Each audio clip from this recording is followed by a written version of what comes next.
આજે ટોપિક અત્યારે ડિસ્કસ કરશું. એના પ્રેક્ટિસ માટેના જો તમારે વધારે દાખલા જોતા હોય તો આ નંબર ઉપર વોટ્સએપ કરશો તમે એટલે હું તમને મોકલી શકીશ.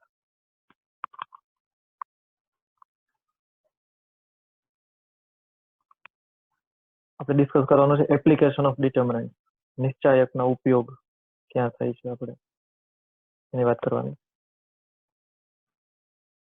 એનું ફર્સ્ટ એપ્લિકેશન છે solution of two simultaneous linear equation.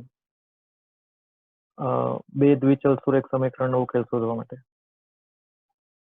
You already studied two methods, elimination method and substitution method, as well as in 10th standard you already studied cross multiplication method. તમને લોપની રીત, આદેશની રીત અને ચોકડી ગુણાકારની રીત આવડે જ છે. each ટાઈપની ઇક્વેશન સોલ્વ કરવા માટેની આ મેથડ છે, પણ આમાં આપણે ડિટર્મિનન્ટનો યુઝ કરશું, નિશ્ચાયકનો ઉપયોગ કરશું. Suppose a1x plus b1y plus c1 equal to 0, a2x plus b2y plus c2 equal to 0 are two equation in R2. અને આ બધી કન્ડિશન તમે જોયેલી હશે કે ai bi ci belongs to R and ai square plus bi square is not equal to 0. Here I equal to 1 and 2. આ બધી condition જે આપે છે એ અને અમુક રિસ્ટ્રિક્શન હોય છે, બધા બહુ કામના હોય છે. તો કદાચ ઘણીવાર તમે એને કન્સિડર કરતા ન હો, પણ એનો ઇમ્પોર્ટન્સ બહુ વધારે હોય છે. સપોઝ સૌથી પહેલા અહીંયા એમ આપ્યું છે two equation in R2. R2 means two dimension. Two dimension એટલે આપણે એક્સ એક્સિસ અને વાય એક્સિસ આપણે કન્સિડર કરતા હોઈએ છીએ. તો એનો મતલબ એવો થાય કે આમાં હું વેરિયેબલ ઝેડ કન્સિડર ન કરી શકું. એક્સ અને વાય છે એટલે થર્ડ વેરિયેબલ ઝેડ નો લઈ શકું. એક્સ વાય બે ચલ છે, એવી રીતે ત્રીજો ચલ હું ઝેડ નો લઈ શકું, કારણ કે R2 ની વાત છે એટલે ખાલી હું ટુ ડાયમેન્શન એટલે બે જ વેરિયેબલનો ઉપયોગ કરી શકું. અને જનરલી R2 એટલે એક્સ અને વાય હોય છે એટલે હું એક્સ અને ઝેડ નો લઈ શકું. એમ જનરલી આપણે એવું કરતા હોય છે, ટુ ડાયમેન્શનમાં એક્સ વાય ઇન્ક્લુડ કરતા હોય.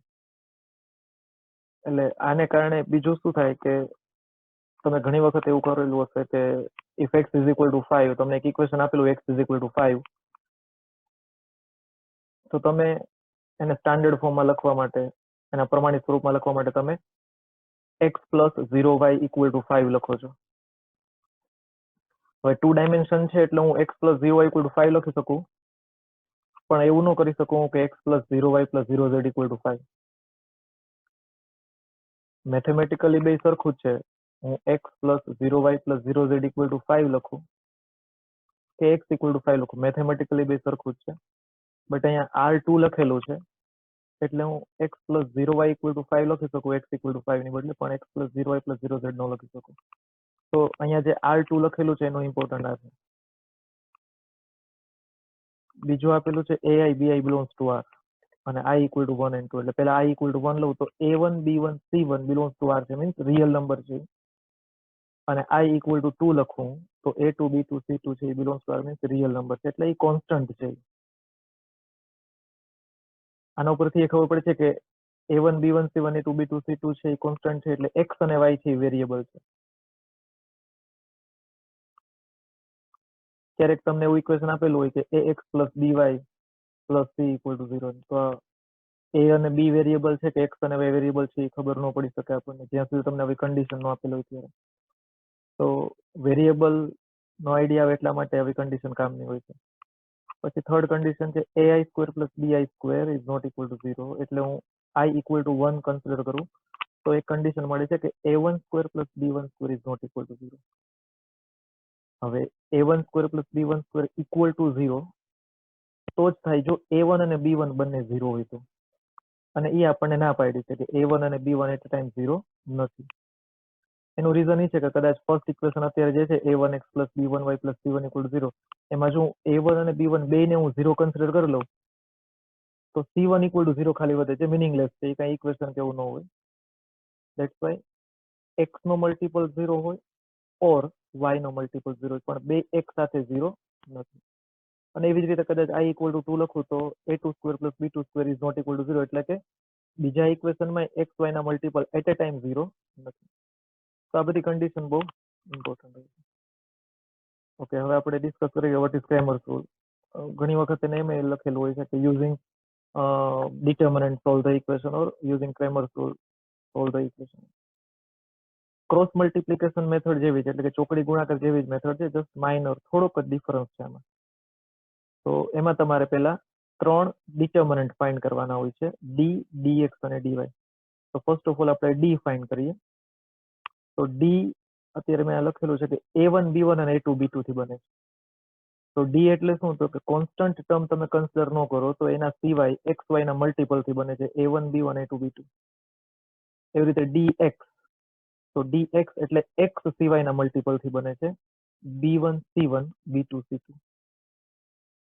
અને એવી જ રીતે dy એ y સિવાય ના મલ્ટિપલ થી બને છે, a1 c1 a2 c2.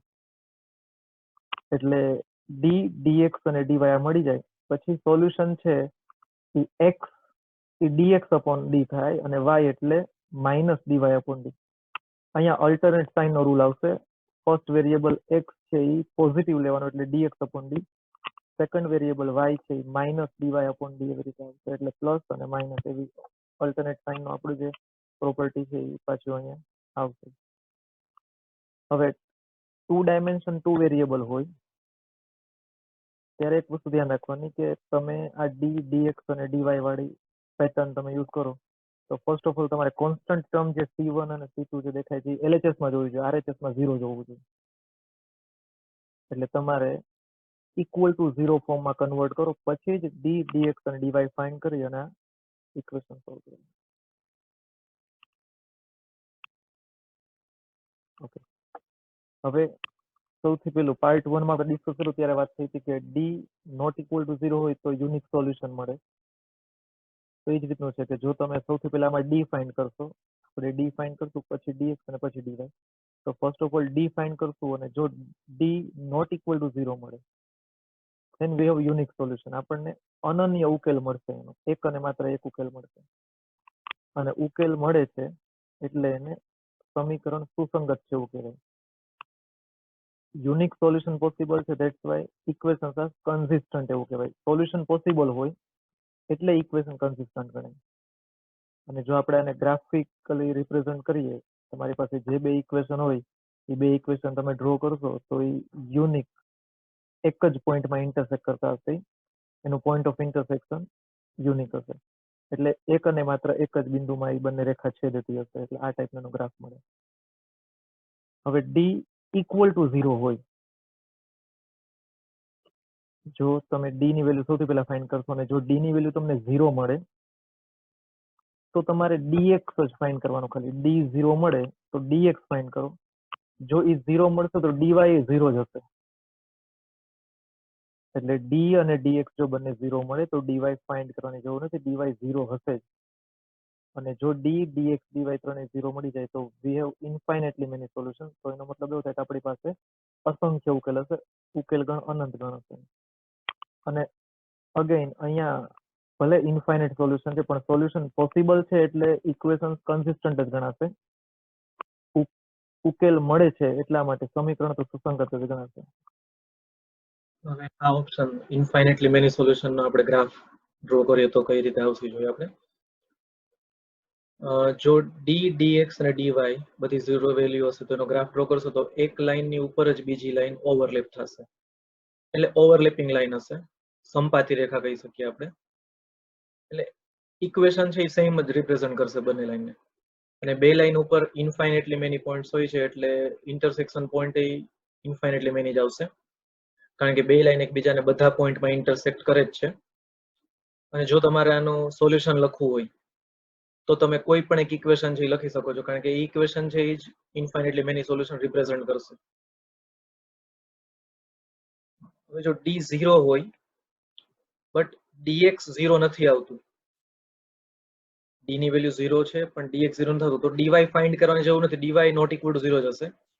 એટલે જે સેકન્ડ પોઈન્ટમાં ડિસ્કસ કર્યો તો એ જ રીતે છે કે જો d 0 આવે તો તમારે ખાલી dx જ ફાઇન્ડ કરવાનું છે.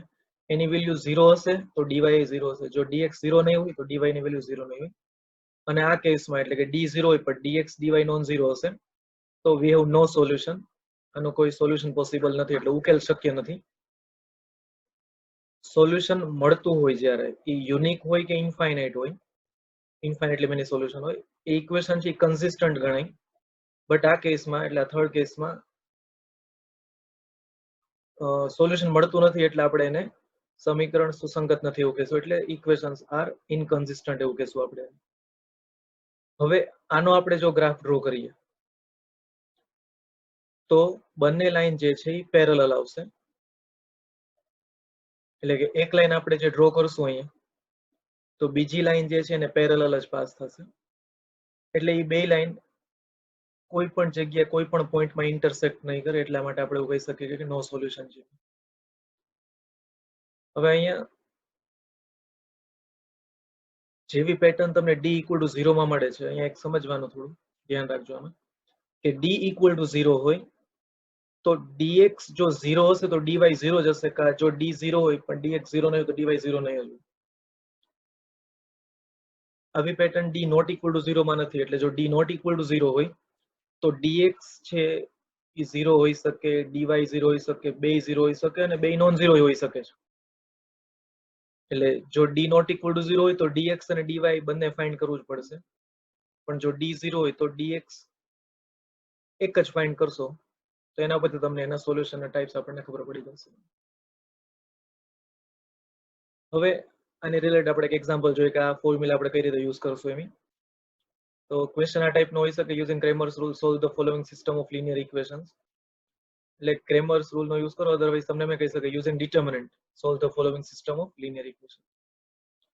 તો આનું સોલ્યુશન ફાઇન્ડ કરવા માટે આપણી જે પેટર્ન હતી d dx અને dy એને ફોલો કરવા માટે આપણે ઇક્વેશન છે ઓલવેઝ અરેન્જ કરીને રાખવાનું કે x નીચે x જ લખશું, y નીચે y, અને બીજું ઇમ્પોર્ટન્ટ મેં તમને કીધું ત્યારે કે કોન્સ્ટન્ટ ટર્મ છે, અચળ પદ જે છે ઓલવેઝ લેફ્ટ સાઈડ હોવું જોઈએ, LHS માં હોવું જોઈએ, અને પછી જ આપણે કેલ્ક્યુલેશન સ્ટાર્ટ કરવાની. તો અહીંયા ક્વેશ્ચનમાં 2x 3y = 10 આપ્યું હતું, એને આપણે 2x 3y - 10 = 0 માં ફોર્મમાં લખવું પડશે, અને એવી જ રીતે x 6y = 4 છે એને હું x 6y - 4 = 0 ફોર્મમાં લખીશ ને. હવે હું d dx અને dy ફાઇન્ડ કરીશ. સો d જે છે એ કોન્સ્ટન્ટ ટર્મ સિવાયના x અને y ના મલ્ટિપલ થી બને છે, એટલે ફર્સ્ટ રો છે એ 2 3 આવશે અને સેકન્ડ રો છે ડિટર્મિનન્ટ ની 1 અને 6 આવશે. સો d = 2 3 and 1 6. એનું એક્સપાન્શન કરશું એટલે 9 આવશે, નોટ ઇક્વલ ટુ 0 છે, સો યુનિક સોલ્યુશન ઇઝ પોસિબલ. અને તો આપણે હવે dx અને dy બંને ફાઇન્ડ કરશું. તો dx છે x સિવાય ના ટર્મને કન્સિડર કરશું, એટલે ફર્સ્ટ રો છે એ 3 અને -10 આવશે અને સેકન્ડ રો છે 6 અને -4 આવશે. સો dx મીન્સ x સિવાય ફર્સ્ટ ઇક્વેશન જે છે એની પરથી આપણને 3 અને -10 મળશે અને સેકન્ડ ઇક્વેશન ઉપરથી આપણને 6 અને -4 મળશે. એક્સપાન્શન કરશું એટલે આપણને 48 મળશે, નોટ ઇક્વલ ટુ 0. હવે dy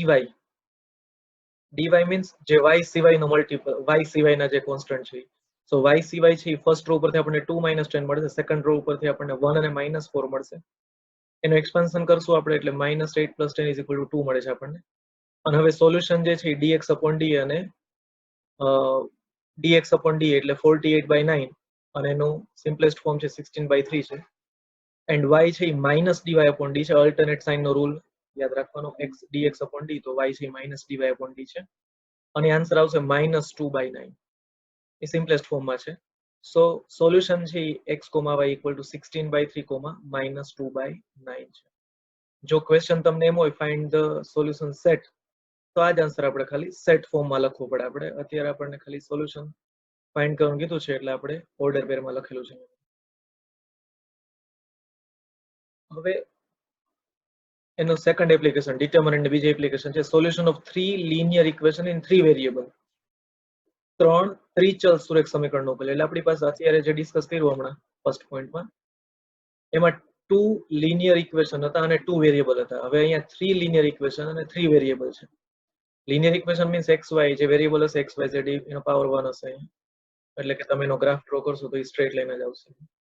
પણ અહીંયા એવું નથી થવાનું, 3 વેરિયેબલમાં એવું ન થાય, સ્ટ્રેટ લાઈન નો આવે એમાં. પછી ડિસ્કસ કરીએ આપણે શું આવશે. For example 3 linear equation in 3 variable જે છે a1x + b1y + c1z = d1, a2x plus b2y plus c2z equal to d2 અને a3x plus b3y plus c3z equal to d3 છે. are three equations in R3. તો આની પહેલા discuss કર્યું એ પ્રમાણે કે R3 છે એટલે હું xyz 3 વેરિયેબલ લઈ શકું અને કદાચ x equal to 5 હોય તો અહીંયા હું x plus 0y plus 0z equal to 5 હું લખી શકીશ અહીંયા. ઓકે, પછી બીજી બધી કન્ડિશન જે છે એઝ ઇટ ઇઝ છે કે ai bi ci belongs to r means a1 b1 c1 a2 b2 c2 a3 b3 c3 આ રિયલ નંબર્સ અને ત્રણે ત્રણ મલ્ટીપલ છે xyz ના કોઈ પણ ઇક્વેશનમાં ત્રણે ત્રણ મલ્ટીપલ એટ એ ટાઈમ 0 નથી. That's why a1 square plus b1 square plus c1 square is not equal to 0. Similarly, a2 square plus b2 square plus c2 square is not equal to 0 and a3 square plus b3 square plus c3 square is not equal to 0. એટલે ત્રણે ત્રણ multiple કોઈ પણ એક જ ઇક્વેશનમાં xyz ના ત્રણેય multiple at time 0 નથી. અધરવાઇઝ ઇક્વેશન છે મીનિંગલેસ હશે. એટલે આ રિસ્ટ્રિક્શન ની કન્ડિશન છે. હવે આમાં આપણે d dx dy અને dz ત્રણ વેલ્યુ ફાઇન્ડ કરશું. જેવી રીતે 2 વેરિયેબલ હતું તો d dx અને dy હતું એવી રીતે આમાં d dx dy dz find કરશું. સેમ પેટર્ન પ્રમાણે ફાઇન્ડ કરશું. પણ અહીંયા એક ધ્યાન રાખવાનું છે કે તમે d dx dy dz find કરો ત્યારે કોન્સ્ટન્ટ ટર્મ જે છે એ RHS માં જ હોવું જોઈએ. અચળ પદ છે એ જમણી બાજુએ જ હોવું જોઈએ.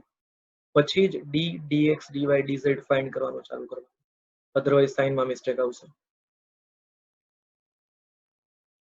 એટલે આ એક બાબતનું ધ્યાન રાખવાનું. આમાં 2/2 માં કોન્સ્ટન્ટ ટર્મ LHS માં હતી જ્યારે અહીંયા 3/3 3 વેરિયેબલ 3 ઇક્વેશન છે એમાં constant term compulsory right side જ રાખવાની છે. આપણે આ પેટર્ન ફોલો કરી શકીએ.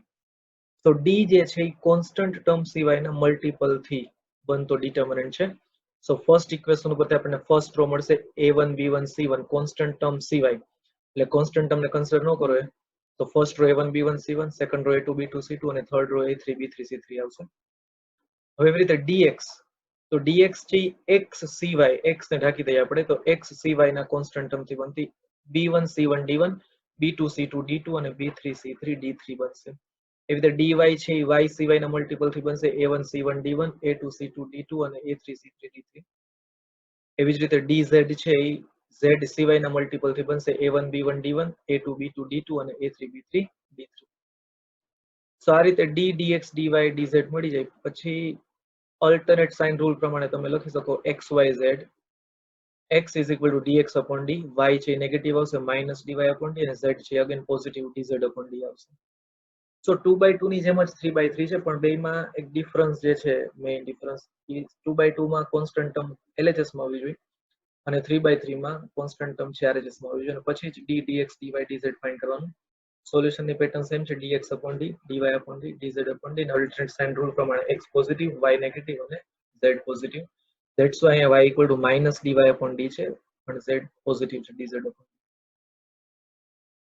તો આ રીતે આનો સોલ્યુશન મળે આપણને. હવે અહીંયા જોઈએ આપણે કે d નોટ ઇક્વલ ટુ 0 છે. સો આગળ જે 2/2 માટે તો એ જ બધી કન્ડિશન પ્રમાણે આવશે. યુનિક સોલ્યુશન છે, અનન્ય ઉકેલ મળશે આપણને, ઇક્વેશન સોલ્યુશન મળે છે એટલે ઇક્વેશન આર કન્સિસ્ટન્ટ, સમીકરણ સુસંગત છે. d dx dy આમાં એવી જ રીતે હશે કે જો d 0 હોય અને dx 0 હશે તો dy dz ફાઇન્ડ કરવાની જરૂર નથી, 0 જ હશે અને તો પછી આપણે ઇન્ફાઇનેટલી મેની સોલ્યુશન્સ મળશે આપણને અને ઇક્વેશન્સ આર કન્સિસ્ટન્ટ એટલે કે સમીકરણ સુસંગત છે. પણ જો d 0 હોય પણ dx 0 નહીં હોય તો dy dz એ 0 નહીં જ હોય. તો વી હેવ નો સોલ્યુશન. આના કોઈ ઉકેલ શક્ય નથી અને ઇક્વેશન્સ જે છે ઇનકન્સિસ્ટન્ટ ગણાશે, સોલ્યુશન પોસિબલ નથી અને સમીકરણ સુસંગત નથી એવું કહેવાય. હવે આની પહેલા જ્યારે આપણે 2 વેરિયેબલ 2 ઇક્વેશન હતા ત્યારે મેં જો ડિસ્કસ કર્યું હતું કે d નોટ ઇક્વલ ટુ 0 હોય તો એ બે સ્ટ્રેટ લાઇન રિપ્રેઝન્ટ કરે છે અને બંનેનો ઇન્ટરસેક્શન પોઈન્ટ છે યુનિક હશે અનન્ય ઉકેલ માટે, યુનિક સોલ્યુશન માટે. સેકન્ડ પોઈન્ટ માટે ઇન્ફાઇનેટલી મેની સોલ્યુશન્સ હોય એનો મતલબ એવો થાય કે બે લાઇન છે, આની પહેલાના પોઈન્ટની વાત કરું છું, બે લાઇન છે એ ઓવરલેપ થતી હતી અને થર્ડ કેસમાં પેરેલલ હતી. પણ 3 વેરિયેબલ 3 ઇક્વેશન હોય તો શું? તો એનો ગ્રાફ શું આવે? એટલે કોઈ પણ એક ઇક્વેશન સપોઝ લો કે ભાઈ x + y = 5 હોય 2 ડાયમેન્શન માટે તો x + y = 5 જે છે એ 2 ડાયમેન્શન માટે સ્ટ્રેટ લાઇન રિપ્રેઝન્ટ કરે છે. પણ x + y = 5 3 ડાયમેન્શન માટે સ્ટ્રેટ લાઈન રિપ્રેઝન્ટ કરતું નથી. ઘણા બધા સ્ટુડન્ટ એવું વિચારતા હોય છે કે x + y = 5 છે એ સ્ટ્રેટ લાઈન છે, એવી જ રીતે x + y + z છે x + y + z = 5 છે એ 3 ડાયમેન્શનમાં સ્ટ્રેટ લાઈન છે, પણ એવું છે નહીં. x + y + z = 5 જે છે એ 3 ડાયમેન્શનમાં સ્ટ્રેટ લાઈન રિપ્રેઝન્ટ કરતું નથી. આપણે જોઈએ હવે શું રિપ્રેઝન્ટ કરે છે. અહીંયા તમારી સામે અત્યારે 2 ડાયમેન્શન પ્લેન એક રિપ્રેઝન્ટ કરેલું છે, જેમાં x એક્સિસ અને y એક્સિસ છે. હવે લેફ્ટ સાઈડ જે પેનલ છે એમાં હું એક ઇક્વેશન લખતો જાઉં છું. એ ઇક્વેશન લખીશ એટલે રાઈટ સાઈડ એનો ગ્રાફ મને મળતો જશે. તો પહેલા એક ઇક્વેશન લખું છું x = 5. તો આ બ્લેક કલરની લાઈન જે મળે છે એ એનો ગ્રાફ છે, સ્ટ્રેટ લાઈન રિપ્રેઝન્ટ કરે છે. એટલે 2 ડાયમેન્શન છે અહીંયા. તો 2 ડાયમેન્શનમાં x = 5 લખું છું, એ સ્ટ્રેટ લાઈન રિપ્રેઝન્ટ કરે છે. એવી જ રીતે હું y = 3 લખીશ તો એ સ્ટ્રેટ લાઈન રિપ્રેઝન્ટ કરે છે. આ બ્લેક કલરની લાઈન જે રિપ્રેઝન્ટ કરે છે આપણે એને અલગ કલરથી બતાવી દઈ. એ સ્ટ્રેટ લાઈન જે છે એનું નામ g છે. એવી જ રીતે હું હવે જેમાં એવું એક ઇક્વેશન લખું જેમાં x અને y બંને સાથે છે, તો x + y = 5 લખું છું. તો આ એક ત્રીજી લાઈન મને મળે છે, બ્લુ કલર આપણે એને આપીએ અને એનું નામ h છે. તો એનો મતલબ એવું થાય કે 2 ડાયમેન્શન છે અહીંયા, x એક્સિસ અને y એક્સિસ ડ્રો કરેલા છે, એટલે 2 ડાયમેન્શન છે. તો એમાં x = 5 જે છે એ સ્ટ્રેટ લાઈન રિપ્રેઝન્ટ કરે છે, y = 5 છે એ સ્ટ્રેટ લાઈન રિપ્રેઝન્ટ કરે છે, અને x + y = 5 છે એ સ્ટ્રેટ લાઈન રિપ્રેઝન્ટ કરે છે. લેફ્ટ સાઈડની પેનલમાં અહીંયા જે ડોટ છે ઈ જ ડોટ અહીંયા ગ્રાફમાં ઈ જ કલરમાં હશે, એટલે અહીંયા સૌથી પહેલો ડોટ છે એ x = 5 લાઈન છે, તો એ બ્લેક કલરનો છે એટલે એ બ્લેક લાઈન રિપ્રેઝન્ટ કરે છે. એ વર્ટિકલ લાઈન છે, શિરોલંબ રેખા છે. બીજી લાઈન જે છે g નામ એનું છે, એની આગળ પિંક ડોટ છે અહીંયા લેફ્ટ સાઈડ પેનલમાં, એટલે એ પિંક લાઈન રિપ્રેઝન્ટ કરે છે. હોરિઝોન્ટલ લાઈન છે, સમક્ષિતિજ રેખા છે. અને થર્ડ લાઈન છે એ શિરોલંબ કે સમક્ષિતિજ બેમાંથી કોઈ નથી, એ સ્ટ્રેટ લાઈન રિપ્રેઝન્ટ કરે છે. x + y = 5 એ બ્લુ કલરની લાઈન છે. તો એનો મતલબ એવો થાય કે 2 ડાયમેન્શનમાં x = 5 છે એ સ્ટ્રેટ લાઈન છે, y = 5 સ્ટ્રેટ લાઈન છે, અને x + y = 5 સ્ટ્રેટ લાઈન છે. હવે x 2 ડાયમેન્શન છે એટલે અહીંયા હું x + 0y એવું લખીશ, એનાથી આ બ્લેક લાઈનમાં કંઈ જ ફેર પડતો નથી. એ સ્ટ્રેટ લાઈન f છે બ્લેક કલર એમનામ જ રહેશે. એવી જ રીતે અહીંયા હું કદાચ 0x + y કરી નાખું છું, g લાઈન જે પિંક કલરમાં છે g, એમાં હું 0x + y લખીશ, એમાંથી કાંઈ ફેર નહીં પડે. અને x + y = 5 છે, x y બંને છે, પણ હું એક ત્રીજું ઇક્વેશન લખવા માંગુ છું કે x + y = 3 છે. આ બ્લેક કલરની લાઈન જે છે નવી આવી, આપણે એને ઓરેન્જ કલરથી ડિનોટ કરીએ. તો x + y = 3 છે સ્ટ્રેટ લાઈન છે. હવે આમાં હું થર્ડ વેરિયેબલ એડ કરું છું, તો એ આખી સ્ટ્રેટ લાઈન જે આપણે ઓરેન્જ કલરમાં દેખાતી હતી એ ડિલીટ થઈ જાય છે. એનો મતલબ એ થાય કે 2 ડાયમેન્શન છે એટલે એમાં હું 3 વેરિયેબલ લઈ શકું નહીં. એવી જ રીતે હું x + z = 3 લખીશ તો એ કંઈ રિપ્રેઝન્ટ નથી કરતું, તો એ સ્ટ્રેટ લાઈન નથી. એનો મતલબ જનરલી 2 ડાયમેન્શનમાં આપણે x એક્સિસ અને y એક્સિસ લેતા હોઈએ છીએ, એટલે x અને y જ આમાં લખી શકાય. એટલે જે સૌથી પહેલા બિલોંગ્સ ટુ R2 ની ઇમ્પોર્ટન્સ સમજાવ્યું હતું કે એમાં તમે 2 ડાયમેન્શન છે એટલે તમે x = 5 હોય તો x + 0y લખી શકો, પણ x + 0z ન લખી શકો. તો એ જ વસ્તુ તમે ગ્રાફિકલી તમે જોઈ શકો છો. હવે આપણે જોઈએ કે આ જ બધા ઇક્વેશન લખું છું, x = 5 જ લખીશ, y = 3 લખીશ, ને x + y = 5 લખીશ. આ ત્રણ ઇક્વેશન એમ રાખું છું. તો હવે 3 ડાયમેન્શન હોય, હું ડાયમેન્શન બદલાવી નાખું છું. તો 3 ડાયમેન્શનમાં આ જ બધા ઇક્વેશન શું રિપ્રેઝન્ટ કરે છે એ આપણે જોવું છે. હવે તો 3 ડાયમેન્શન હું લઈશ અહીંયા પ્લેન. તો 3 ડાયમેન્શન છે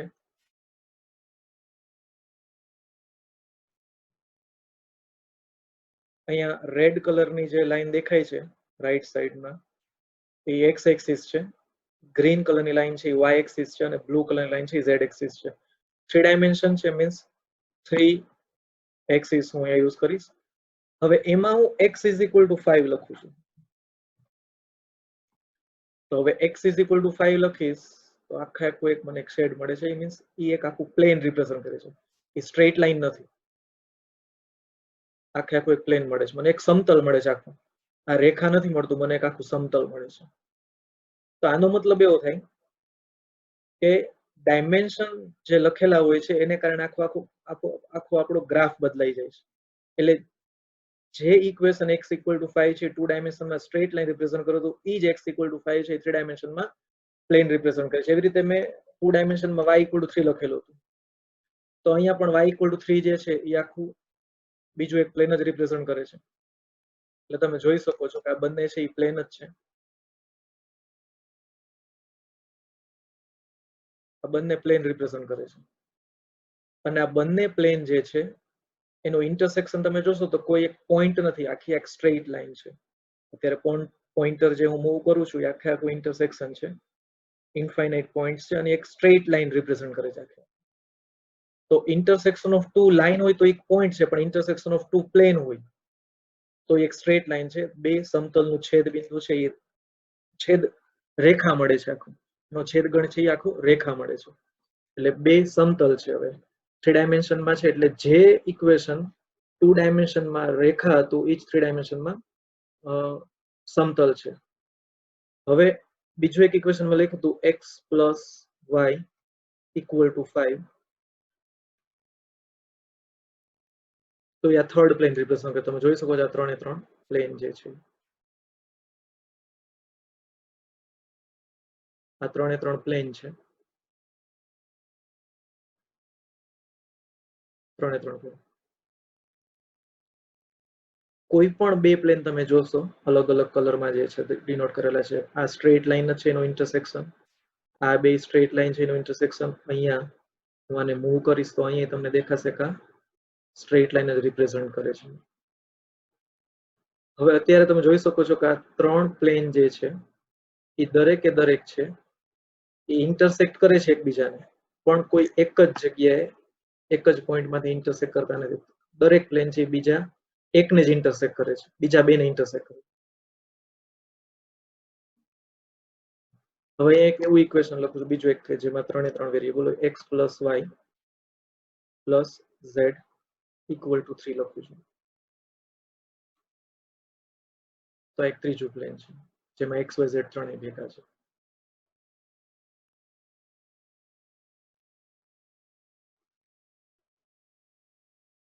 આ ત્રણેય જે છે અગેન ઇક્વેશન એ ટાઈપના છે કે જેમાં ત્રણેય કોઈ એક પોઈન્ટમાં ઇન્ટરસેક્ટ કરતા નથી. હવે આમાં હું ત્રીજું એક ઇક્વેશન લખું છું z = 7. તો હવે તમે જોઈ શકો છો કે 3 એ 3 પ્લેન છે એ અહીંયા એક પોઈન્ટમાં રાઈટ સાઈડનો જે પોઈન્ટર છે એક જ પોઈન્ટમાં ઇન્ટરસેક્ટ કરે છે.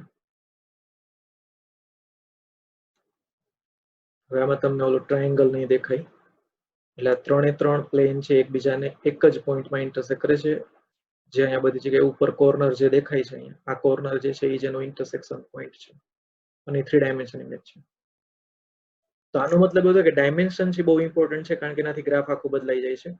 આ 2 ડાયમેન્શન ને 3 ડાયમેન્શનની વાત કરી, કદાચ x = 5 મેં 1 ડાયમેન્શનમાં લખેલું હોય તો એનો મતલબ છે ખાલી એક પોઈન્ટ ડિનોટ કરે છે, એક બિંદુ દર્શાવે છે. એ રેખાય નથી અને સમતલે નથી, એ સ્ટ્રેટ લાઈન રિપ્રેઝન્ટ નહીં કરે અને એ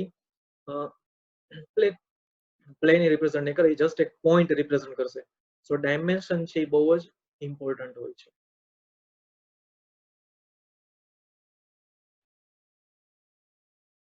હવે આપણે ડિસ્કસ કરીએ કે 3 વેરિયેબલ 3 ઇક્વેશન હોય તો ક્રેમર્સ રૂલથી આપણે એને કઈ રીતે સોલ્વ કરી શકીએ. ફોર એક્ઝામ્પલ આ 3 લિનિયર ઇક્વેશન ઇન 3 વેરિયેબલ છે. 6x + y - 3z - 5 = 0, x + 3y - 2z - 5 = 0 અને 2x + y + 4z - 8 = 0. આ 3 લિનિયર ઇક્વેશન ઇન 3 વેરિયેબલ છે. આપણે ડિસ્કસ કર્યું પ્રમાણે આ 3 એ 3 જે છે એ સ્ટ્રેટ લાઈન નહીં પણ પ્લેન રિપ્રેઝન્ટ કરે છે અને આપણે જોશું કે એનો ઇન્ટરસેક્શન શું આવે છે. તો ફર્સ્ટ ઓફ ઓલ 2 વેરિયેબલમાં કોન્સ્ટન્ટ ટર્મ છે એ LHS માં હોવું જોઈએ અને 3 વેરિયેબલમાં કોન્સ્ટન્ટ ટર્મ છે RHS માં હોવું જોઈએ. એટલે અચળ પદ છે જમણી બાજુ હોવું જોઈએ 3 વેરિયેબલ છે એટલે, અને બે જ વેરિયેબલ હોય તો અચળ પદ આપણે ડાબી બાજુ રાખી છીએ. એટલે અહીંયા જમણી બાજુ લઈ જવું પડશે આપણે. અને d dx dy dz આપણે ઈઝીલી ફાઇન્ડ કરી શકીએ આપણે. એટલે x ની સાથે x, y ની સાથે y ને z ની સાથે z આવી પેટર્નમાં આપણે લખશું અહીંયા. એટલે 6x plus y minus 3z equal to 5, x plus 3y minus 2z equal to 5 અને 2x plus 4y 2x plus y plus 4z equal to 8 આ રીતે equal to કોન્સ્ટન્ટ ટર્મના ફોર્મમાં રિપ્રેઝન્ટ કર્યું. d એટલે કોન્સ્ટન્ટ ટર્મ સિવાયના xyz ના multiple થી જે ડિટર્મિનન્ટ બને છે. તો ફર્સ્ટ ઇક્વેશન જે છે એના ઉપરથી આપણને ફર્સ્ટ રો મળશે xyz ના મલ્ટીપલ 6 1 અને -3. સેકન્ડ ઇક્વેશન ઉપરથી આપણને સેકન્ડ રો મળશે xyz ના મલ્ટીપલ 1 3 -2 અને થર્ડ ઇક્વેશન ઉપરથી આપણે xyz ના મલ્ટીપલ 2 1 અને 4 એટલે થર્ડ રો મળશે. આનું એક્સપાન્શન કરશું એટલે આપણને 91 મળે છે. નોટ ઇક્વલ ટુ 0 છે. સો યુનિક સોલ્યુશન ઇઝ પોસિબલ. હવે આપણે dx ફાઇન્ડ કરીએ. તો dx એટલે x સિવાય જે રિયલ નંબર છે એટલે y z અને કોન્સ્ટન્ટ ટર્મ એટલે 1 -3 અને 5 ફર્સ્ટ રો. સેકન્ડ ઇક્વેશન ઉપરથી 3 -2 5 મળશે અને થર્ડ ઇક્વેશન ઉપરથી 1 4 8 મળશે. એનું એક્સપાન્શન કરશું એટલે આપણને 91 મળે છે. હવે dy ફાઇન્ડ કરીએ તો y સિવાય એટલે કે y ને આપણે કન્સિડર નહીં કરવાનો એટલે ફર્સ્ટ રો ઉપરથી આપણને ફર્સ્ટ ઇક્વેશન ઉપરથી આપણને ફર્સ્ટ રો મળશે 6 -3 અને 5. સેકન્ડ ઇક્વેશન ઉપરથી 1 -2 અને 5 સેકન્ડ રો મળશે અને થર્ડ ઇક્વેશન ઉપરથી આપણને થર્ડ રો મળશે 2 4 અને 8. એનું એક્સપાન્શન કરશો એટલે -182 આવશે. હવે એવી રીતે dz છે એ z સિવાયના મલ્ટીપલ થી બને છે એટલે ફર્સ્ટ ઇક્વેશન ઉપરથી આપણને ફર્સ્ટ રો મળશે 6 1 5. સેકન્ડ ઇક્વેશન ઉપરથી આપણને મળશે 1 3 અને 5 અને થર્ડ ઇક્વેશન ઉપરથી આપણને મળશે 2 1 8. એનું એક્સપાન્શન કરશો એટલે આપણને 91 મળે છે. હવે xyz એટલે dx upon d minus dy upon d અને dz upon d. Alternate sign પ્રમાણે x પોઝિટિવ y નેગેટિવ અને z પોઝિટિવ છે. વેલ્યુ સબસ્ટિટ્યુટ કરશો આપણે 91/91. y છે એમાં બાય ડિફોલ્ટ માઇનસ સાઇન છે અને dy ની વેલ્યુ -182 છે એટલે એ માઇનસ સાઇન છે એ માઇનસ માઇનસ પ્લસ થશે અને આપણને આન્સર મળશે 1 2 અને 1. તો આ રીતે 3 વેરિયેબલ 3 ઇક્વેશન આપણે સોલ્વ કરી શકીએ અને આ જે ઇન્ટરસેક્શન છે એ 3 ડાયમેન્શનમાં પોઈન્ટ હશે અને એ 3 પ્લેનનું ઇન્ટરસેક્શન હશે, 3 સમતલનું છેદબિંદુ હશે. હવે આપણે એનો થર્ડ એપ્લિકેશન નિશ્ચાયકનો ત્રીજો ઉપયોગ જોઈએ. necessary and sufficient condition for 3 distinct simultaneous equation to be consistent. એટલે 3 દ્વિચલ સુરેખ સમીકરણ સંહતિ હોય એ સુસંગત હોય તેની આવશ્યક ને પર્યાપ્ત શરતની વાત કરવાની છે. એટલે સૌથી પહેલા પોઈન્ટમાં આપણે ડિસ્કસ કર્યું કે 2 ઇક્વેશન અને 2 વેરિયેબલ હોય તો એનું ઇન્ટરસેક્શન છે 1 પોઈન્ટ હોય છે. પણ એવી રીતે 3 ઇક્વેશન હોય અને 2 વેરિયેબલ હોય એટલે કે આ ઇક્વેશન આ રીતના હોય x y ઇક્વેશન 3 છે પણ વેરિયેબલ 2 જ છે એટલે a1x plus b1y plus c1 equal to 0, a2x plus b2y plus c2 equal to 0 અને a3x plus b3y plus c3 equal to 0 છે. આર 3 ઇક્વેશન ઇન R2 એટલે 2 ડાયમેન્શનમાં છીએ આપણે. એટલે આ 3 ઇક્વેશન જે છે સ્ટ્રેટ લાઈન રિપ્રેઝન્ટ કરશે x અને y 2 વેરિયેબલ છે એટલે. હવે કોઈ પણ બે લાઈન જે છે અહીંયા 3 ડિસ્ટિંક્ટ ઇક્વેશન કન્સિસ્ટન્ટ નો મતલબ શું થાય કે 3 સમીકરણ છે એ સુસંગત નો મતલબ શું થાય કે કોઈ પણ બે લાઈન જે છે એક પોઈન્ટમાંથી એટલે કોઈ પણ બે લાઈન જે છે એક જ પોઈન્ટમાં ઇન્ટરસેક્ટ કરે અને થર્ડ લાઈન જે છે એ જ ઇન્ટરસેક્શન પોઈન્ટમાંથી પાસ થાય એટલે કે 3 લાઈન છે એ કોઈ એક જ પોઈન્ટમાંથી પાસ થાય તો એ પોઈન્ટ છે એને પોઈન્ટ ઓફ કોન્કરન્સ કહેવાય. લાઇન્સ આર કન્કરન્ટ કહેવાય અને ઇક્વેશન છે એ કન્સિસ્ટન્ટ ગણાય. એટલે કે 2 થી વધારે લાઈન એટલે અથવા તો આમ કહી શકીએ 3 અથવા 3 થી વધારે લાઈન કોઈ એક જ પોઈન્ટમાંથી પાસ થાય, કોઈ એક જ બિંદુમાંથી પસાર થાય તો એ બિંદુને સંગમ બિંદુ કહેવાય છે. એ રેખાને સંગામી રેખા કહેવાય છે અને સમીકરણ છે સુસંગત કહેવાય છે. સો આપણે જ્યારે લાઇન્સ કન્કરન્ટ ની વાત કરતા હોય ત્યારે મોર ધેન 2 લાઇન્સ હોવી જ જોઈએ. એટલે કોઈ પણ બે લાઈન ઇન્ટરસેક્ટ કરે છે તો એ પોઈન્ટને પોઈન્ટ ઓફ ઇન્ટરસેક્શન જ કહેવાય. પણ જો 3 લાઈન એક જ પોઈન્ટમાંથી પાસ થાય તો એને પોઈન્ટ ઓફ કોન્કરન્સ કહેવાય છે, એને સંગમ બિંદુ કહેવાય છે. જો બે રેખા એકબીજાને છેદે એક જ બિંદુમાંથી પસાર થાય તો એ છેદ બિંદુ છે, એ સંગમ બિંદુ નથી. પણ જો 3 રેખા એક જ બિંદુમાંથી પસાર થાય તો એ બિંદુ છે એ સંગમ બિંદુ કહેવાય છે. એટલે અત્યારે જે પોઈન્ટ ઓફ કોન્કરન્સ ની વાત કરવાની, સંગમ બિંદુની વાત કરવાની, એના માટે મિનિમમ 3 ઇક્વેશન્સ હોવા જોઈએ. બીજી બધી કન્ડિશન છે લાઈન માટે એમાં રહેશે ai bi ci belongs to R and a1 square plus b1 square is not equal to 0, a2 square plus b2 square not equal to 0 and a3 square plus b3 square not equal to 0 હોય તો પછી overall 4 condition છે આની. First two equation જે છે એ બે એટલે કે ફર્સ્ટ અને સેકન્ડ ઇક્વેશન જે લાઈન રિપ્રેઝન્ટ કરે છે એ બંને લાઈન પહેલા એક જ પોઈન્ટમાં ઇન્ટરસેક્ટ કરવી જોઈએ. તો એના માટેની કન્ડિશન એ છે કે એનાથી જે ડી બને છે એ ડી ની વેલ્યુ નોટ ઇક્વલ ટુ 0 હોવી જોઈએ. તો ફર્સ્ટ અને સેકન્ડ ઇક્વેશન ઉપરથી x અને y ના મલ્ટીપલથી જે ડિટર્મિનન્ટ બને છે એ a1 b1 a2 b2 એની વેલ્યુ નોટ ઇક્વલ ટુ 0 હોવી જોઈએ. જો આ ડિટર્મિનન્ટ ની વેલ્યુ 0 ન હોય તો એટલું પ્રૂવ થઈ ગયું કે ફર્સ્ટ અને સેકન્ડ ઇક્વેશન જે છે એ એક જ પોઈન્ટમાં ઇન્ટરસેક્ટ કરે છે. એક ફર્સ્ટ અને સેકન્ડ ઇક્વેશન જે લાઈન રિપ્રેઝન્ટ કરે છે એ લાઈન છે એક જ પોઈન્ટમાં ઇન્ટરસેક્ટ કરે છે. હવે એવી રીતે હું સેકન્ડ અને થર્ડ ઇક્વેશનમાં x y ના મલ્ટીપલથી બંધો ડિટર્મિનન્ટ લઉં a2 b2 અને a3 b3 તો એનાથી બંધો જે ડિટર્મિનન્ટ છે એની વેલ્યુ 0 ન આવે તો એટલું પ્રૂવ થઈ ગયું કે સેકન્ડ અને થર્ડ ઇક્વેશન જે લાઈન રિપ્રેઝન્ટ કરે છે એ બંને લાઈન પણ એકબીજાને એક જ પોઈન્ટમાં ઇન્ટરસેક્ટ કરે છે. હવે એવી જ રીતે ફર્સ્ટ અને થર્ડ લાઈન લઉં એમાં x y ના મલ્ટીપલથી બધો ડિટર્મિનન્ટ છે એ a1 b1 a3 b3 છે. જો એની વેલ્યુ નોટ ઇક્વલ ટુ 0 આવે તો એવું પ્રૂવ થઈ ગયું કે ફર્સ્ટ અને થર્ડ લાઈન જે લાઈન ફર્સ્ટ અને થર્ડ ઇક્વેશન જે લાઈન રિપ્રેઝન્ટ કરે છે એ લાઈન પણ એક જ પોઈન્ટમાં ઇન્ટરસેક્ટ કરે છે. એટલે ત્રણે ત્રણ લાઈન છે એ એક જ પોઈન્ટમાંથી પાસ થાય એના માટે પહેલા એટલું તો આપણે ચેક કરવું જ પડે કે ત્રણમાંથી કોઈ પણ બે લાઈન પેરેલલ કે ઓવરલેપિંગ લાઈન નથી.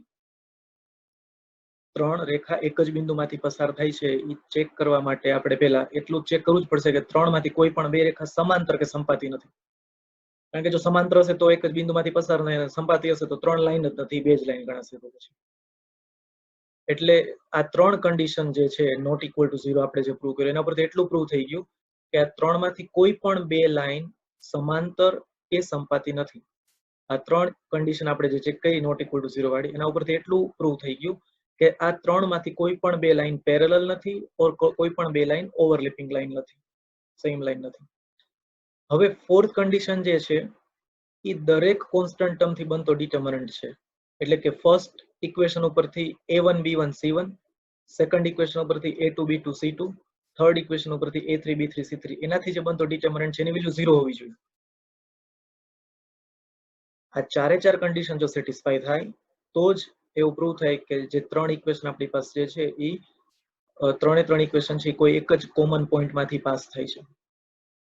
હવે અહીંયા ફરી પાછું એ યાદ રાખવાનું છે ફર્સ્ટ પોઈન્ટની જેમ ટુ વેરિયેબલ ઇક્વેશન હોય આપણી પાસે, બે દ્વિચલ સુરેખ સમીકરણ હોય ત્યારે અચળ પદ ડાબી બાજુ હોવું જોઈએ, કોન્સ્ટન્ટ ટર્મ છે લેફ્ટ સાઈડમાં આવવું જોઈએ. અને એના ઉપરથી જ આપણને આ ફોર્થ ડિટર્મિનન્ટ છે એમાં c1 c2 c3 આપણને એ પ્રમાણે મળશે. હવે આપણે જોઈએ કે આ ત્રણે ત્રણ ઇક્વેશન જે છે એ કન્ડિશન પ્રમાણે ગ્રાફિકલી શું રિપ્રેઝન્ટ કરે છે. મીન્સ ફર્સ્ટ થ્રી કન્ડિશન છે એ નોટ ઇક્વલ ટુ 0 છે એનો મીનિંગ શું થાય અને ફોર્થ કન્ડિશન 0 છે એનો ગ્રાફિકલી મીનિંગ શું થાય છે આપણે જોઈએ. તો ફર્સ્ટ ઇક્વેશન જે છે એ સ્ટ્રેટ લાઈન રિપ્રેઝન્ટ કરે છે. જ્યારે હું ફર્સ્ટ અને એટલે ફર્સ્ટ ડિટર્મિનન્ટની વેલ્યુ નોટ ઇક્વલ ટુ 0 આવે છે એનો મતલબ એવો થાય છે ફર્સ્ટ અને સેકન્ડ ઇક્વેશન જે લાઈન રિપ્રેઝન્ટ કરે છે એ એક જ પોઈન્ટમાં ઇન્ટરસેક્ટ કરે છે. જ્યારે હું સેકન્ડ અને થર્ડ ઇક્વેશન લઈ અને હું એનો ડિટર્મિનન્ટની વેલ્યુ નોટ ઇક્વલ ટુ 0 આવે છે એનો મતલબ એવો થાય કે સેકન્ડ અને થર્ડ ઇક્વેશનથી જે લાઈન રિપ્રેઝન્ટ થાય છે એ એક જ પોઈન્ટમાં ઇન્ટરસેક્ટ કરે છે. અહીંયા આપણે જોશું કે ફર્સ્ટ ઇક્વેશન છે સપોઝ બ્લેક લાઈન છે રિપ્રેઝન્ટ કરે છે, સેકન્ડ ઇક્વેશન છે ગ્રીન લાઈન રિપ્રેઝન્ટ કરે છે અને થર્ડ ઇક્વેશન છે સપોઝ રેડ લાઈન રિપ્રેઝન્ટ કરતું હોય તો અહીંયા તમે જોશો ફર્સ્ટ અને સેકન્ડ ઇક્વેશન જે છે એના ડિટર્મિનન્ટની value not equal to 0 means red black અને ગ્રીન છે એક જ પોઈન્ટમાં ઇન્ટરસેક્ટ કરે છે. જ્યારે સેકન્ડ અને થર્ડ ઇક્વેશન આપણે ડિટર્મિનન્ટની વેલ્યુ નોટ ઇક્વલ ટુ 0 આવે તો આપણે એવું કહી શકીએ કે ગ્રીન અને રેડ લાઈન છે એ એક જ પોઈન્ટમાં ઇન્ટરસેક્ટ કરે છે. અને જ્યારે હું ફર્સ્ટ અને થર્ડ ઇક્વેશન છે એના ઉપરથી હું ડી ની value not equal to 0 prove કરું છું ત્યારે એવું પ્રૂવ થાય છે કે બ્લેક અને રેડ લાઈન છે એક જ પોઈન્ટમાં ઇન્ટરસેક્ટ કરે છે. તો આ ફર્સ્ટ થ્રી કન્ડિશન જે નોટ ઇક્વલ ટુ 0 આવે છે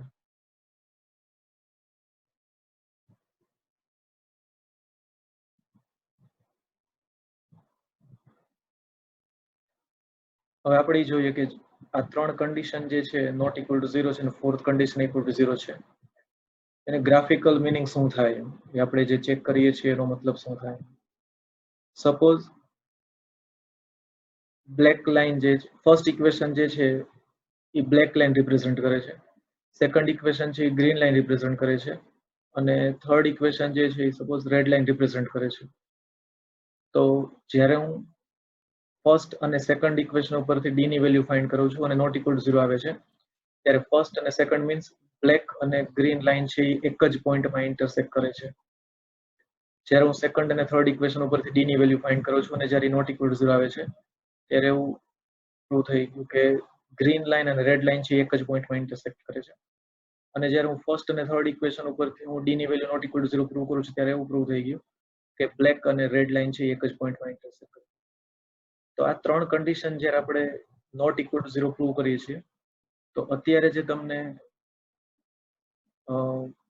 લાઈન દેખાય છે એ બધી લાઈન આ ત્રણે ત્રણ કન્ડિશનને સેટિસ્ફાય કરે છે કે કોઈ પણ બે લાઈન છે એ એક જ પોઈન્ટમાં બીજી લાઈનને ઇન્ટરસેક્ટ કરે છે.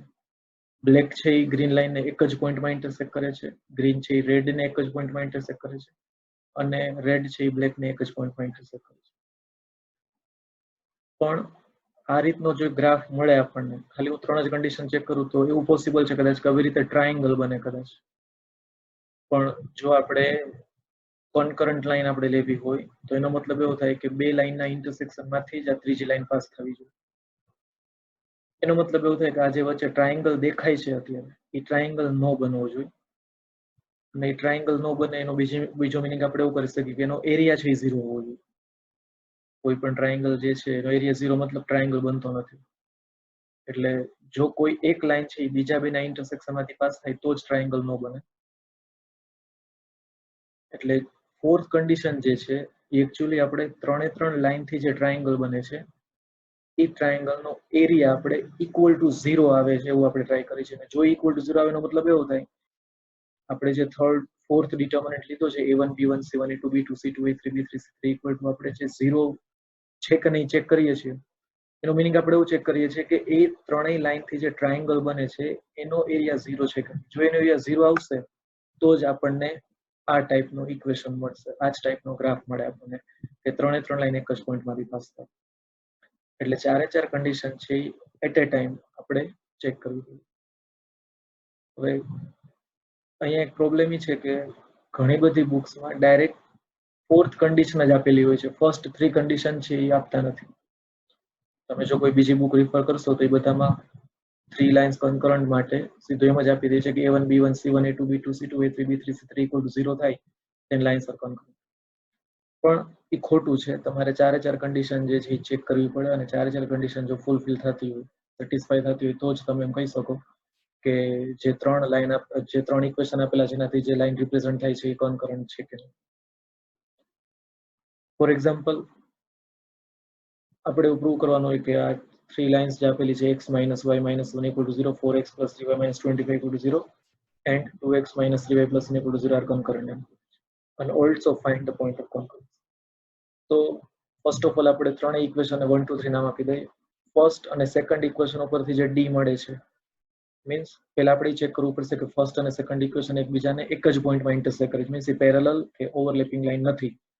તો ફર્સ્ટ અને સેકન્ડ ઇક્વેશનના ડી ની વેલ્યુ મીન્સ x અને y ના મલ્ટિપલથી જે ડિટર્મિનન્ટ બને છે એની વેલ્યુ 7 આવે છે, નોટ ઇક્વલ ટુ 0 છે. એટલે એટલું પ્રૂવ થઈ ગયું કે ફર્સ્ટ અને સેકન્ડ ઇક્વેશન જે લાઈન રિપ્રેઝન્ટ કરે છે એ બંને યુનિક પોઈન્ટમાં ઇન્ટરસેક્ટ કરે છે. સિમિલરલી સેકન્ડ અને થર્ડ જે છે એના ઉપરથી જે ડિટર્મિનન્ટની વેલ્યુ મળે છે ડી ની વેલ્યુ કોન્સ્ટન્ટ ટર્મ સિવાય x y ના મલ્ટિપલથી જે ડિટર્મિનન્ટ બને છે એની વેલ્યુ -18 આવે છે, નોટ ઇક્વલ ટુ 0 છે.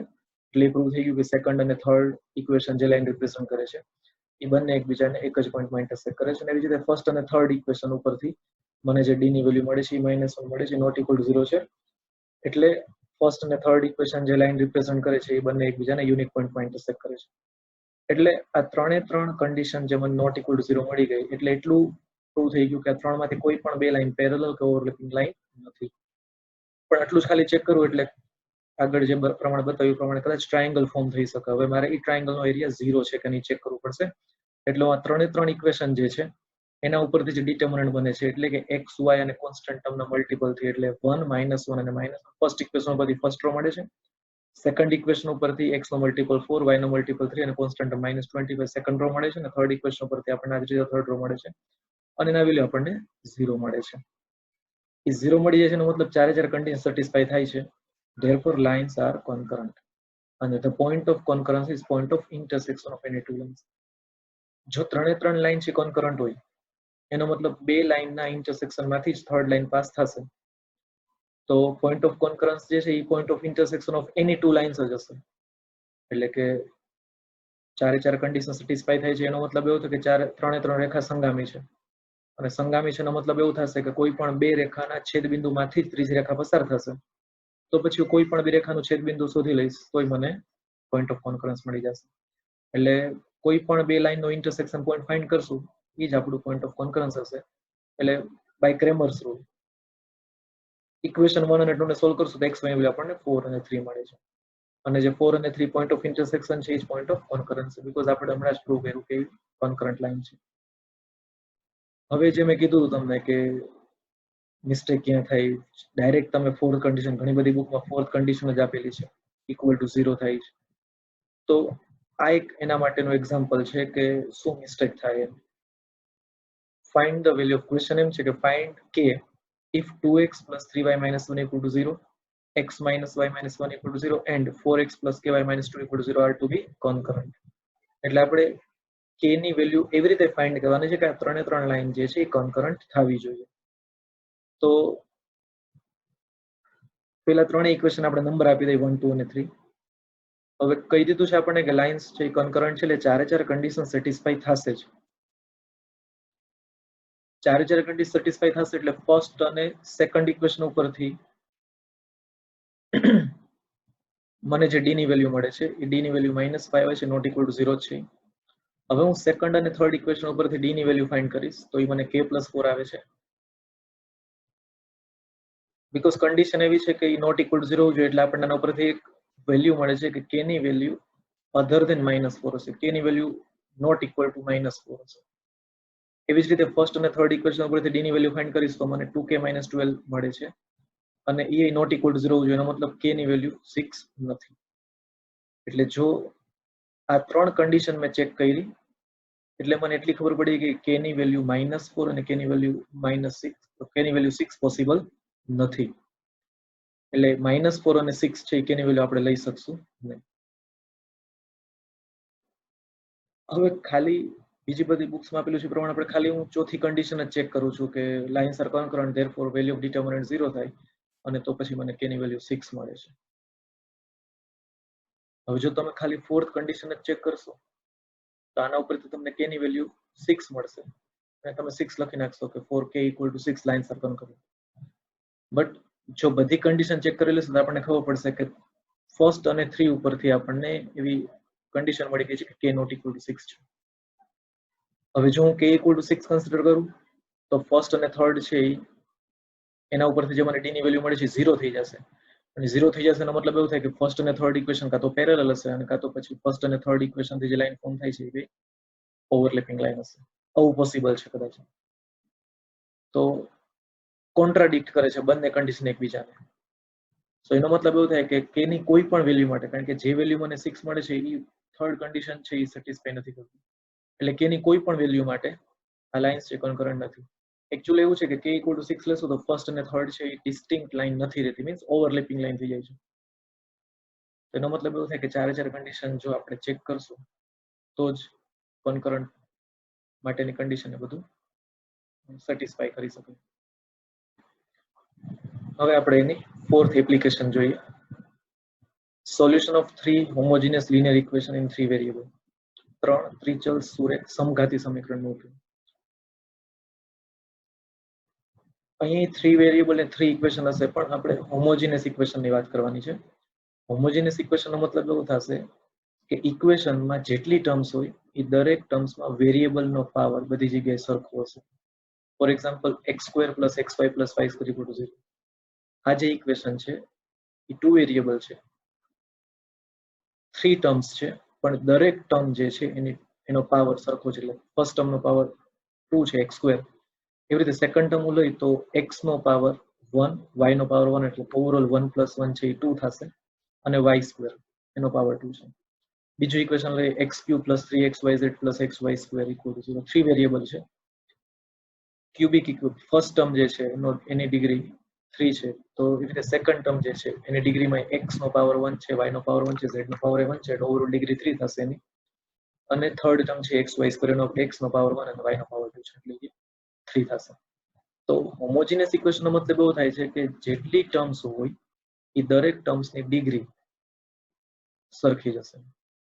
અને બીજી એક પ્રોપર્ટી છે આમાં કે એમાં કોન્સ્ટન્ટ ટર્મ જે છે ઓલવેઝ 0 જ હશે.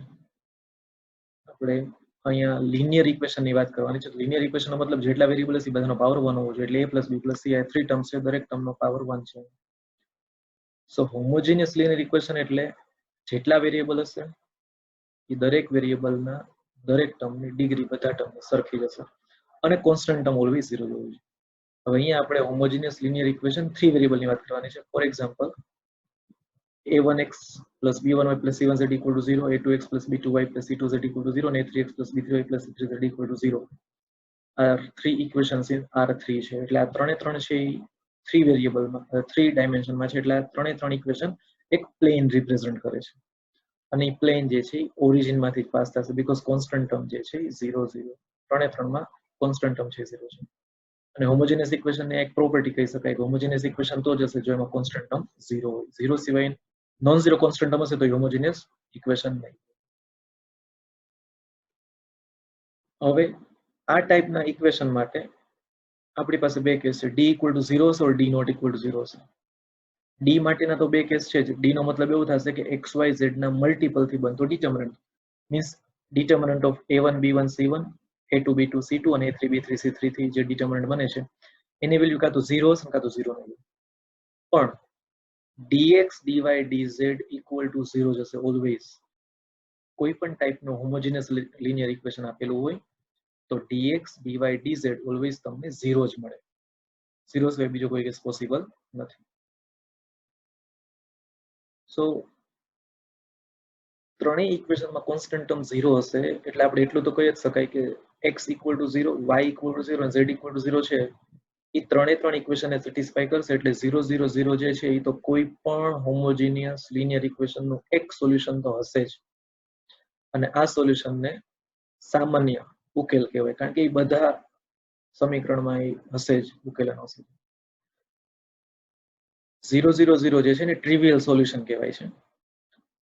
અને એના સિવાયનું જે સોલ્યુશન કદાચ હોય તો એને નોન ટ્રિવિયલ સોલ્યુશન કહેવાય છે. ટ્રિવિયલ નો મતલબ થાય છે સામાન્ય, કોમન. એટલે કોઈ પણ હોમોજીનિયસ લિનિયર ઇક્વેશન હોય તો એનું એક સોલ્યુશન ઓલવેઝ 0 0 0 હશે જ. એટલે કોઈ પણ હોમોજીનિયસ ઇક્વેશન માટે કોમન છે. That's why it is a trivial solution. અને નોન ટ્રિવિયલ સોલ્યુશનનો મતલબ એવું થાય કે 0 0 0 સિવાયનું બીજું કોઈ એક સોલ્યુશન હોય એને નોન ટ્રિવિયલ. એટલે if d not equal to 0 હોય તો we have only one trivial solution, એટલે કે યુનિક સોલ્યુશન, અને 0 0 0 જશે. એટલે d ની વેલ્યુ નોટ ઇક્વલ ટુ 0 મળે તો આપણે આગળના ટોપિકમાં જોયું કે 3 વેરિયેબલ 3 ઇક્વેશન અને જો d નોટ ઇક્વલ ટુ 0 મળે તો યુનિક સોલ્યુશન પોસિબલ છે. અને અહીંયા હોમોજીનિયસ ઇક્વેશન છે એટલે ઈ યુનિક સોલ્યુશન 0 0 0 જશે.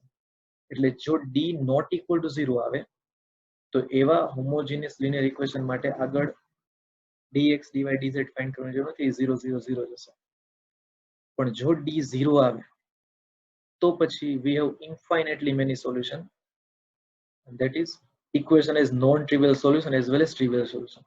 એટલે જો d ની વેલ્યુ 0 આવશે તો એક સોલ્યુશન 0 0 0 તો છે જ, પણ એના સિવાયના ઘણા બધા સોલ્યુશન પોસિબલ હશે.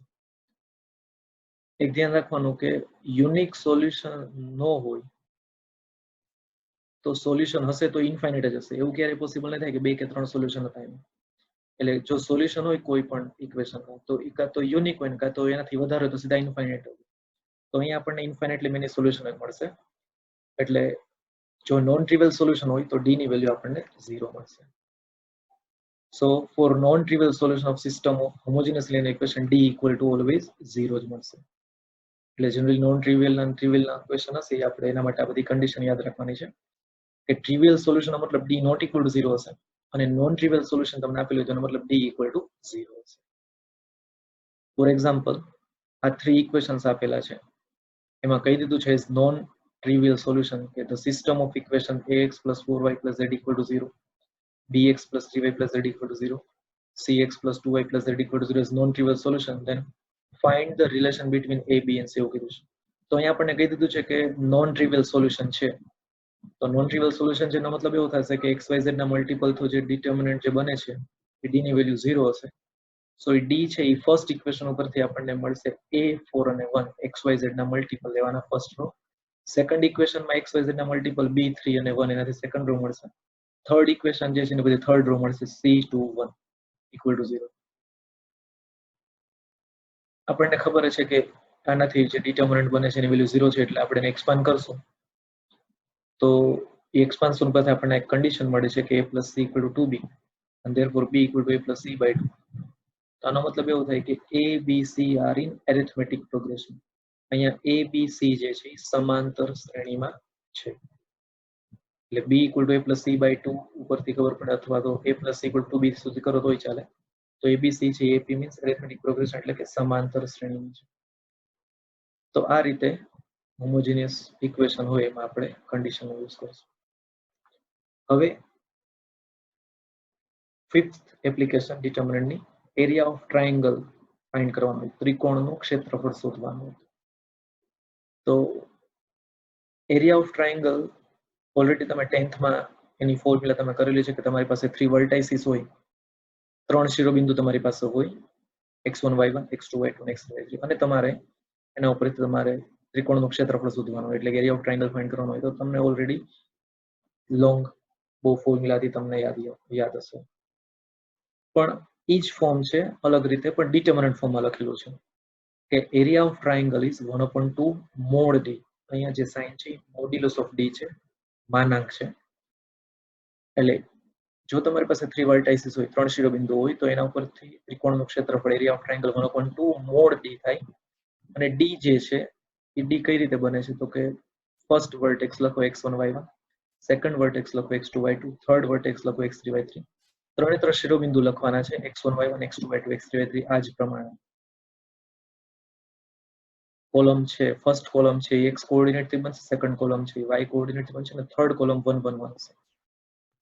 તો ત્રિકોણનું ક્ષેત્રફળ તમારે શોધવાનું હોય તો d ની વેલ્યુ ફાઇન્ડ કરવાની x1 y1 1 x2 y2 અને x3 y3 1 થી અહીંયાથી જે d બને છે આ d ની વેલ્યુ ફાઇન્ડ કરવાની અને એ d ની વેલ્યુ તમારે 1/2 મોડ d માં મૂકવાની એટલે તમને એરિયા ઓફ ટ્રાયેંગલ મળી જાય. આ યાદ રાખવું બહુ ઈઝી છે. તમે જે 10th ની ફોર્મ્યુલાને તમે આ ફોર્મ્યુલા સાથે કમ્પેર કરશો તો આ ફોર્મ્યુલા તમને ઈઝી લાગશે યાદ રાખવા માટે કારણ કે પેટર્ન બહુ સરસ છે x1 y1 1 x2 y2 અને x3 y3. પણ આનું એક્સપાન્શન કરશો એટલે 10th ની ફોર્મ્યુલા તમને મળી જશે. એ બેમાં કોઈ ડિફરન્સ નથી. આ d નું એક્સપાન્શન તમે કરશો ફર્સ્ટ રો થી સેકન્ડ કે થર્ડ રો ગમે ત્યાંથી તો તમને જે એક્સપાન્શન મળશે એ તમારી 10th ની ફોર્મ્યુલા જ આવી જશે. પણ હવે તમે કમ્પેર કરી શકશો એને કે 10th ની ફોર્મ્યુલા છે નંબર વાઇઝ યાદ રાખવા માટે થોડીક ઈઝી નહોતી, એની સામે આ બહુ ઈઝી છે. સો આ ડિટર્મિનન્ટ એપ્લિકેશન છે એરિયા ઓફ ટ્રાયેંગલ ફાઇન્ડ કરવા માટે. એવી જ રીતે કદાચ એરિયા ઓફ ક્વાડ્રિલેટર ફાઇન્ડ કરવાનું હોય, ચતુષ્કોણનું ક્ષેત્રફળ આપણે શોધવાનું હોય એટલે કે 4 શિરોબિંદુ તમારી પાસે હોય x1 y1 x2 y2 x3 y3 x4 y4 અને ઈ 4 શિરોબિંદુથી જે ચતુષ્કોણ બને છે એનું ક્ષેત્રફળ તમારે શોધવાનું છે. આ 4 વર્ટાઇસીસ તમારી પાસે હોય x1 y1 x2 y2 x3 y3 x4 y4 એનાથી જે ક્વાડ્રિલેટરલ ફોર્મ થાય છે એ ક્વાડ્રિલેટરનો આપણે એરિયા ફાઇન્ડ કરવાનો હોય તો એના માટે આપણે ડિટર્મિનન્ટ યુઝ કરી શકીએ છીએ. એમાં એરિયા ઓફ ક્વાડ્રિલેટર પહેલા 1/2 મોડ d તો આવશે જ. હવે d ની ફોર્મેશન થોડીક અલગ છે. અહીંયા એક્ઝેક્ટ ફોર્મ્યુલા યાદ રાખવાના બદલે તમારે આની પેટર્ન અને અરેન્જમેન્ટ યાદ રાખવાની છે કે d જે છે અહીંયા d છે એ 2/2 જ મળશે, 2 રો અને 2 કોલમ હશે. ફર્સ્ટ ઓફ ઓલ તમારે એવું કરવું પડશે કે 4 પોઈન્ટ જે છે એ તમારે પોઈન્ટ પ્લોટ કરવાના, રફ ડાયાગ્રામ ડ્રો કરવાનો અને તમારે એ 4 પોઈન્ટનો ઓર્ડર પહેલા તમારે જોવો પડશે. ઓર્ડર એટલા માટે જોવાનો છે કે ધારો કે સપોઝ હું ફર્સ્ટ પોઈન્ટ x1 y1 ને જો હું a કહી દઉં, x2 y2 ને હું પોઈન્ટ b નામ આપી દઉં છું, x3 y3 ને પોઈન્ટ c નામ આપી દઉં છું, x4 y4 ને પોઈન્ટ d નામ આપી દઉં છું. તો એવું જરૂરી નથી કે a b c d જ ક્વાડ્રિલેટર ફોર્મ થાય.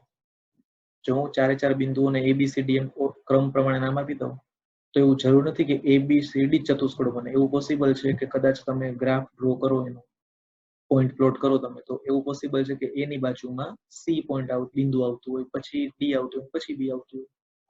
એટલે કે ચતુષ્કોણ જે છે એ ACBD બનતો હોય, ADBC બનતો હોય, એવું પોસિબલ છે. એટલે ક્વાડ્રિલેટરલ જે છે એ ABCD જ ફોર્મ થાય એવું નેસેસરી નથી. મે બી ACBD ફોર્મ થાય, ADBC ફોર્મ થતું.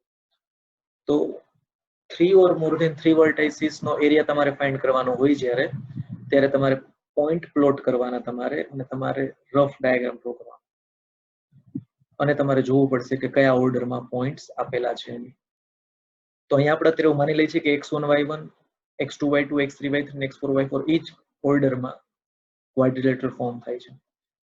તો તમારી પાસે ઓર્ડર આવી જાય પછી ફર્સ્ટ વર્ટેક્સ તમારે પહેલા લખવાનો x1 y1, પછી એની નીચે સેકન્ડ વર્ટેક્સ લખવાનો x2 y2, પછી જે થર્ડ વર્ટેક્સ છે એ ફર્સ્ટ માંથી માઇનસ કરવાનો એટલે -x3 -y3, અને ફોર્થ વર્ટેક્સ છે એ સેકન્ડ માંથી માઇનસ કરવાનો. આવું કરવાથી તમને 2 રો અને 2 કોલમ વાળું તમને ડિટર્મિનન્ટ મળશે, અને એનું એક્સપાન્શન કરીને તમને d મળે. એ d તમે 1/2 મોડ d માં લખશો એટલે તમને area of triangle, area of quadrilateral તમને મળી જશે. તમે એવું કરી શકો છો કે તમારી પાસે જે ક્વાડ્રિલેટરલ છે તમે પોઈન્ટ પ્લોટ કરવા જ પડશે. પોઈન્ટ પ્લોટ કરેલામાંથી કોઈ પણ ઓપોઝિટ 2 પોઈન્ટ્સ ને તમે કનેક્ટ કરશો તમે, એટલે તમને એક ડાયગોનલ મળશે, અને એનાથી 2 ટ્રાયંગલ મળી જાય. અને એ 2 ટ્રાયંગલ નો એરિયા તમે આ 5th પોઈન્ટ પ્રમાણે તમે ફાઇન્ડ કરો, પણ તમારે 2 ડિટર્મિનન્ટ ફાઇન્ડ કરવો પડશે 3/3, અને પછી 2 ને એડ કરીને તમે એરિયા ઓફ ટ્રાયંગલ ફાઇન્ડ કરી શકો. એવું કરી શકાય છે. 7th એનું એપ્લિકેશન છે area of polygon. Means more than 4 vertices, 3 or 4 vertices તમને આપેલા હોય. Suppose x1 y1 x2 y2 x3 y3 up to xn y1 xn yn, આ ટાઈપના વર્ટાઇસીસ છે, અને એનાથી જે પોલિગોન ફોર્મ થાય છે એનો એરિયા આપણે ફાઇન્ડ કરવાનો છે. એટલે કે x1 y1 x2 y2 x3 y3 up to xn yn શિરોબિંદુ વાળા બહુકોણનું ક્ષેત્રફળ આપણે શોધવાનું છે. તો એક મેથડ કોમન છે કે સપોઝ તમારે 5th પોઈન્ટ જ કરવું, 6 અને 7th વાળી ફોર્મ્યુલા તમારે નથી કરવી, તો 5th પ્રમાણે તમે કરી શકો કે તમારે પેલા પોઈન્ટ પ્લોટ તો કરવા જ પડશે. યાદ રાખજો મોર ધેન 3 વર્ટાઇસીસ હોય એટલે તમારે ઓર્ડર ચેક કરવા માટે તમારે એ બધા પોઈન્ટને પ્લોટ કરવા પડશે. એ પોઈન્ટ પ્લોટ તમે કરો એના તમને ઓર્ડર મળશે, અને કોઈ પણ એક પોઈન્ટ થી એડજેસન્ટ વર્ટાઇસીસ સિવાયના બધા વર્ટેક્સ તમે જોઈન્ટ કરશો એટલે તમને ઘણા બધા ટ્રાયંગલ મળી જશે. અને ઈ પોલિગોન જે છે એનાથી જેટલા ટ્રાયંગલ મળે એ બધા ટ્રાયંગલના એરિયાને તમે એડ કરશો એટલે એરિયા ઓફ પોલિગોન મળી જાય. આ એક મેથડ છે. પણ તમારે ઘણા બધા ટ્રાયંગલનો એરિયા ફાઇન્ડ નથી કરવો તો તમે આ મેથડ યુઝ કરી શકો. આ મેથડનો શૂલેસ મેથડ કહેવાય છે, ઓર ગોસ એરિયા મેથડ કહેવાય છે, મેસ્ટર્સ મેથડ કહેવાય છે.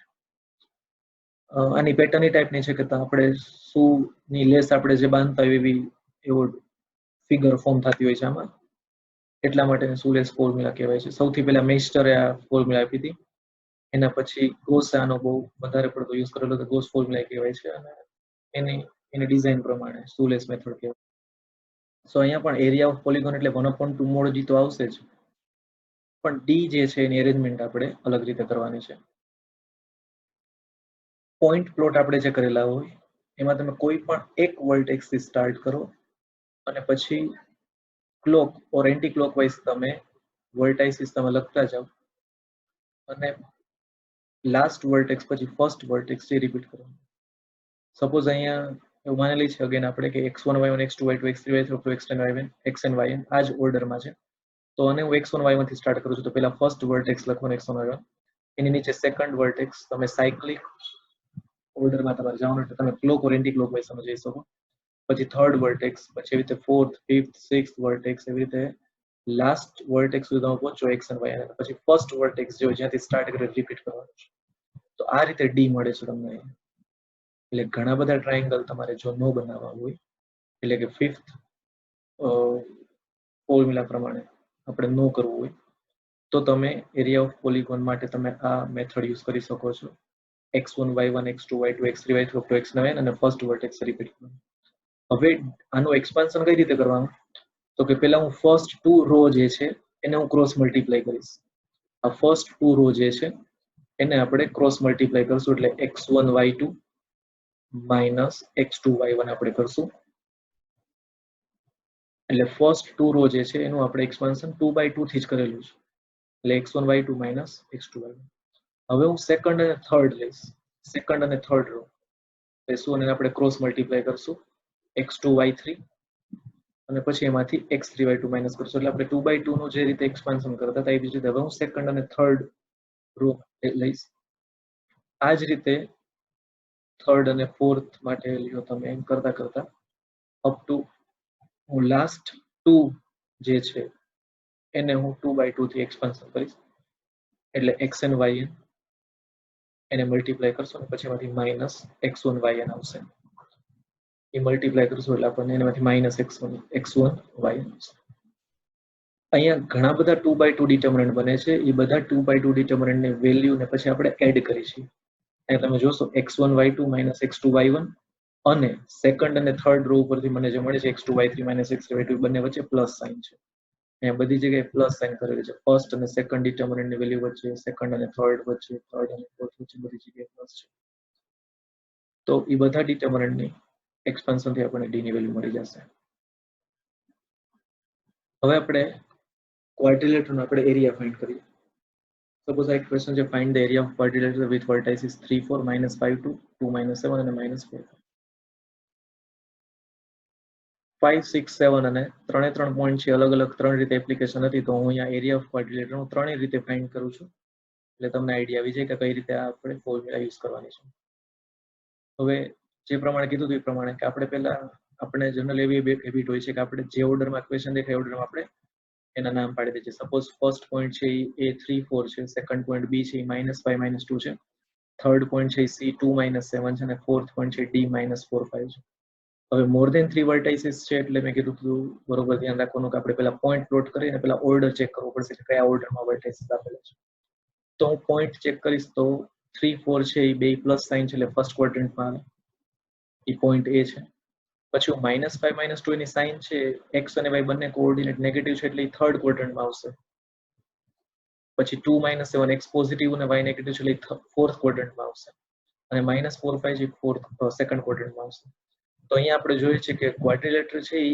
a c b d form થાય છે નહીં કે abcd આનો મતલબ એવો થાય કે અહીંયા જો તમે abcd લઈ અને તમે જો પોઈન્ટ પ્લોટ કરેલા ન હોય તો તમારો આન્સર ખોટો પડશે એટલે મોર દેન 3 વર્ટાઇસિસમાં કરવાનું છે ટ્રાયેંગલમાં ડાયગોનલ ફોર્મ નથી થતો એટલે ટ્રાયેંગલમાં તમે કોઈ પણ પોઈન્ટ થી બીજા કોઈ પણ પોઈન્ટ તમે જશો તો ઓલવેઝ ટ્રાયેંગલ જ ફોર્મ થશે પણ ક્વાડ્રિલેટરમાં એવું નથી થતું ઓર મોર દેન 3 વર્ટાઇસિસમાં નહીં થાય એટલે આપણે પોઈન્ટ પ્લોટ કરીને આપણે ચેક કરવું પડશે કયા ઓર્ડરમાં છે તો અહીંયા ઓર્ડર છે એ ACBD છે ઓર ADBC લઈ શકીએ જો હું ક્લોકવાઇઝ જાઉં તો A થી શરૂ કરું તો ક્લોકવાઇઝ ACBD આવશે અને એન્ટી ક્લોકવાઇઝ આવ્યું તો ADBC આવશે હવે આમાં હું અત્યારે એરિયા ઓફ ટ્રાયેંગલ નો યુઝ કરી અને હું આનો એરિયા ફાઇન્ડ કરીશ તો હું કોઈ પણ એક ડાયગોનલ લઈશ AB ફોર એક્ઝામ્પલ આમાં હું A અને B ને હું જોઈન્ટ કરી દઉં તો એક AB ડાયગોનલ મળશે તો આ ક્વાડ્રિલેટરના બે ટ્રાયેંગલ ફોર્મ થશે ACB અને ABD આ બંને ટ્રાયેંગલનો હું એડ કરીશ so by plotting the given points we came to know that here ACBD is formed not ABCD હવે હું મેથડ 1 એટલે કે 0.5 પ્રમાણે એરિયા ઓફ ટ્રાયેંગલ નો યુઝ કરીને ફાઇન્ડ કરું છું so area of quadrilateral ACBD equal to area of triangle ACB plus area of triangle ABD મેં તમને કીધું કે AB મેં ડાયગોનલ લઈ લીધો છે અહીંયા તો 1/2 mod d1 સપોઝ ACB થી જે ટ્રાયેંગલ ફોર્મ થાય છે એનો ડિટર્મિનન્ટ છે d1 કહું અને ABD થી જે ટ્રાયેંગલ ફોર્મ થાય છે એના ડિટર્મિનન્ટ d2 કહું તો 1/2 d1 plus d2 આવશે 1/2 mod d1 plus 1/2 mod d2 હવે આ d1 એટલે A C અને B 3 વર્ટાઇસિસ જે છે ACB એ ત્રણે થી પહેલી ફર્સ્ટ 2 કોલમ આવશે ફર્સ્ટ કોલમ 3 ના x કોઓર્ડિનેટ ને સેકન્ડ કોલમ 3 ના y કોઓર્ડિનેટ ને થર્ડ કોલમ 1 1 1 આવશે એનાથી જે d મળે છે -82 મળે છે એવી રીતે હવે હું એરિયા ઓફ ટ્રાયેંગલ ABD માટે A B અને D વર્ટાઇસિસ ઉપરથી હું d2 લખું છું A ના કોઓર્ડિનેટ્સ 3 4 છે B ના કોઓર્ડિનેટ્સ -5 -2 છે અને D ના કોઓર્ડિનેટ્સ -4 5 છે એનાથી d2 ની વેલ્યુ ફાઇન્ડ કરીશ તે -50 આવે છે so area of quadrilateral ACBD equal to 1/2 mod -82 plus 1/2 mod -50 so it is 41 plus 25 66 આ એરિયા ઓફ ટ્રાયેંગલ પ્રમાણે મેથડ 1 થી મેં એરિયા ઓફ ક્વાડ્રિલેટર ફાઇન્ડ કરું થોડીક મેથડ લાંબી થાય છે એટલે મેથડ 2 જો એરિયા ઓફ ક્વાડ્રિલેટર 0.6 પ્રમાણે આપણે ફાઇન્ડ કરીએ so area of quadrilateral ACBD equal to 1/2 mod d. હવે અહીંયા ક્વાડ્રિલેટરલ ACBD છે તો ફર્સ્ટ વર્ટેક્સ છે એને હું A લઉં છું, સો 3 4 લખ્યું છે.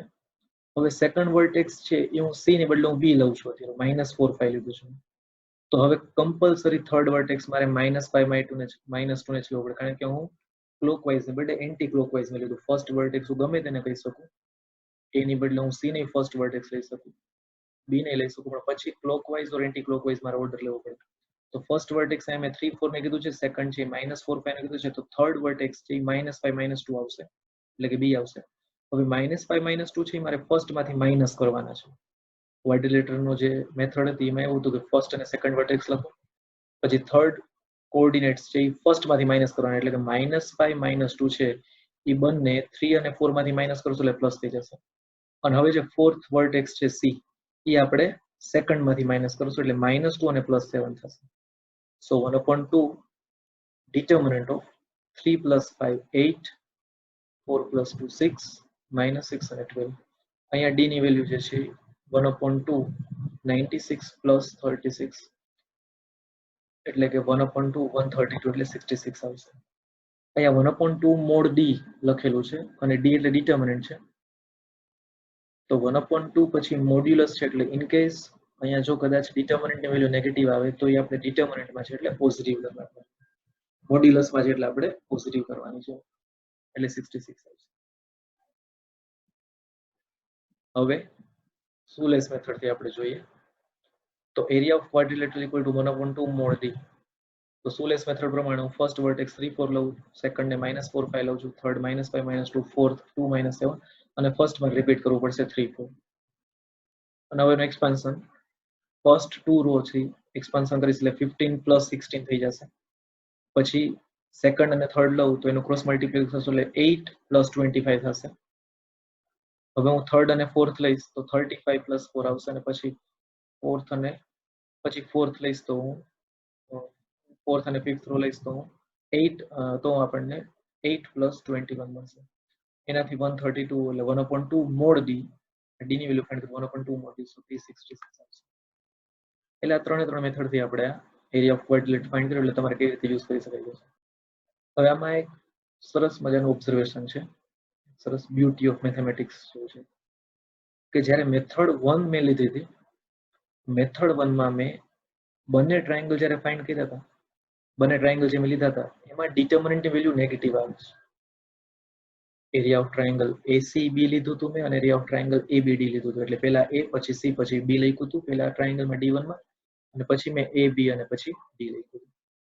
તો બહુ સરસ વાત એ છે કે એમાં મને એરિયા ઓફ ટ્રાયંગલ વખતે D1 અને D2 બંને નેગેટિવ મળે છે, પણ મેથડ 2 અને મેથડ 3 માં મને બધી જગ્યાએ D ની વેલ્યુ પોઝિટિવ જ મળે છે. એનું રીઝન એ છે કે હું જ્યારે ક્લોકવાઇઝ વર્ટાઇસિસ લઈશ એરિયા ઓફ ટ્રાયંગલ કે એરિયા ઓફ ક્વાડ્રિલેટરલ ફાઇન્ડ કરતી વખતે જ્યારે હું ક્લોકવાઇઝ કોઓર્ડિનેટ્સ લઈશ બધા, ત્યારે મને જે ડિટર્મિનન્ટની વેલ્યુ મળશે ઓલવેઝ નેગેટિવ જ મળશે. પણ મેથડ 2 અને મેથડ 3 માં હું એન્ટી ક્લોકવાઇઝ ગયો હતો, એ પછી મેં D લઈ લીધું હતું, એ પછી મેં C નહોતું લીધું. તો મેથડ 2 અને મેથડ 3 માં હું એન્ટી ક્લોકવાઇઝ ડિરેક્શનમાં હું વર્ટાઇસિસ લઉં છું, એટલા માટે મને દરેક વખતે D ની વેલ્યુ મને પોઝિટિવ જ મળશે.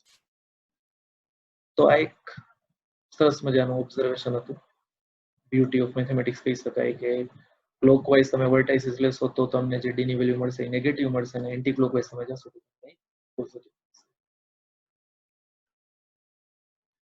હવે આની લાસ્ટ એપ્લિકેશન કે equation of straight line find કરવાનું હોય આપણે, 2 points x1 y1 x2 y2 આપણી પાસે છે, અને એના ઉપરથી આપણે equation of straight line find કરવાનું હોય તો આપણે કઈ રીતે ફાઇન્ડ કરી શકીએ. એટલે કે x1 y1 અને x2 y2 બિંદુમાંથી પસાર થતી રેખાનું સમીકરણ આપણે મેળવવું તો કઈ રીતે મેળવી શકાય. ઓલરેડી તમે સ્ટ્રેટ લાઇન ચેપ્ટરમાં સ્ટડી કરેલું જ હશે. સો બહુ ઈઝી છે કે 2 વર્ટાઇસિસ આપણી પાસે હોય તો 2 પોઈન્ટ્સ આપણી પાસે તેમાંથી એક જ લાઈન પાસ થાય. હવે ઈ જ લાઈન ઉપર હું એક થર્ડ જનરલ પોઈન્ટ લઈ લઉં xy, જનરલ પોઈન્ટ લઈ લઉં તો એ 3 પોઈન્ટ થી જે ટ્રાયંગલ ફોર્મ થાય છે એનો એરિયા 0 થશે. એટલે કે xy ફર્સ્ટ પોઈન્ટ લઉં, સેકન્ડ પોઈન્ટ x1 y1 લઉં, થર્ડ પોઈન્ટ x2 y2 લઉં, તો તો એ ત્રણે ત્રણ પોઈન્ટ જો એક જ લાઈન ઉપર હોય તો એ લાઈન ફોર્મ થાય છે એટલે ટ્રાયંગલ ફોર્મ ન થતું ત્યાંથી ડી ની વેલ્યુ મને જે મળશે 0 મળશે એટલે કે xy1 x1 y11 x2 y21 0. તો આ જે છે આમાં હું મારી પાસે જે બે કોઓર્ડિનેટ છે ફર્સ્ટ રો xy1 અનનોન ફોર્મમાં છે x1 અને y પણ મારી પાસે ટુ વર્ટાઇસીસ હશે એને હું x1 y1 અને x2 y2 ની જગ્યાએ સબસ્ટિટ્યુટ કરીશ અને એનું એક્સપાન્શન કરીશ એટલે મને xy વડે એક ઇક્વેશન મળશે અને ઇક્વેશન જે છે એ જ ઇક્વેશન ઓફ સ્ટ્રેટ લાઈન છે.